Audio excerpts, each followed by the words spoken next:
El artículo de hoy se llama El comunismo chino en Colombia, de febrero 1 de 2021.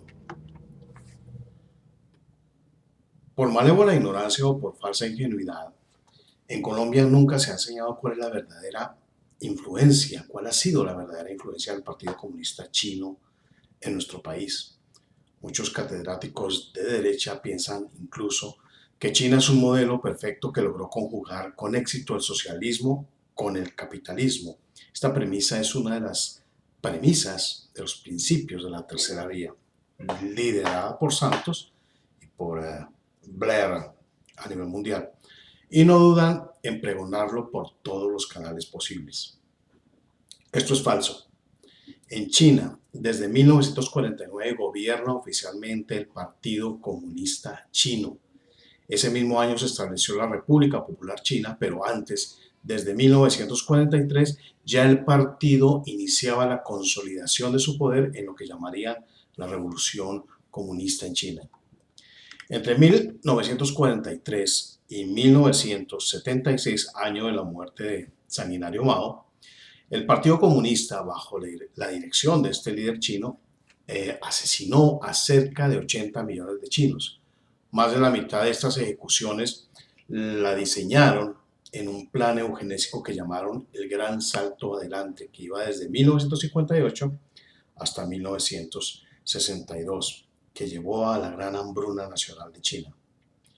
En esos años, en Colombia, entre 1943 y 1976, se vivía la Segunda Guerra Mundial muy de lejos y el país estaba ya siendo penetrado por el Partido Comunista Ruso, luego vendría el chino, ya desde la década de los años 20. Enrique Olaya Herrera le otorgaría en 1930 la personería jurídica a los comunistas estalinistas. Eduardo Santos Montejo acababa de dejar la presidencia de Colombia y la asumía Darío Echandía, ambos liberales de izquierda, ambos alumnos aventajados de las ideas comunistas en Colombia. En esos años también ocurrió el Bogotazo con la participación del Partido Comunista y el entonces joven sicario Fidel Castro, quien viajó a Colombia a organizar los desórdenes y las ejecuciones. También en esos años sucedió el golpe de Estado de Rojas Pinilla y años después el robo de las elecciones que ganó este general, frente a Misael Pastrana Borrero. También se organizaron las bandas terroristas del ELN, FARC, M-19, EPL y otras junto a todos sus grupúsculos políticos. Cuando el sádico Mao muere, en 1976, el presidente en Colombia era Alfonso López Miquelsen, creador del brazo marxista del Partido Liberal, el Movimiento Revolucionario Liberal, MRL, financiado luego por el narcoterrorista Pablo Escobar y el Cartel de Medellín.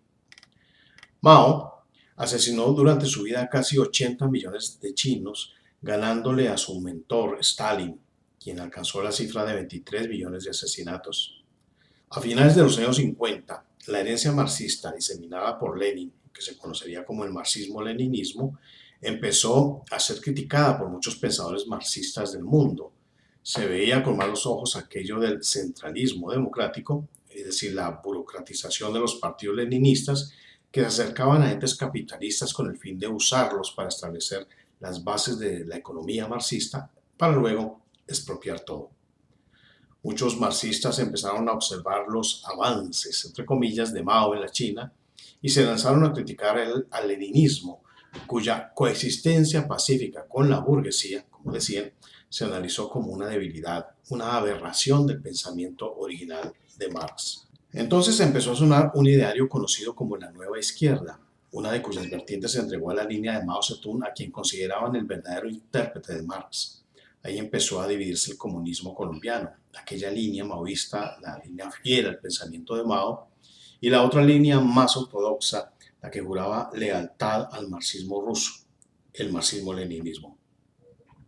Dentro de esa primera corriente del marxismo, figuran sin duda intelectuales e historiadores de la nueva historia de Colombia, personajes como Gerardo Molina también, Diego Montaña, y seguidores de estos dos, como Álvaro Uribe, Francisco Mosquera, José Obdulio Gaviria, Jorge Robledo, etc.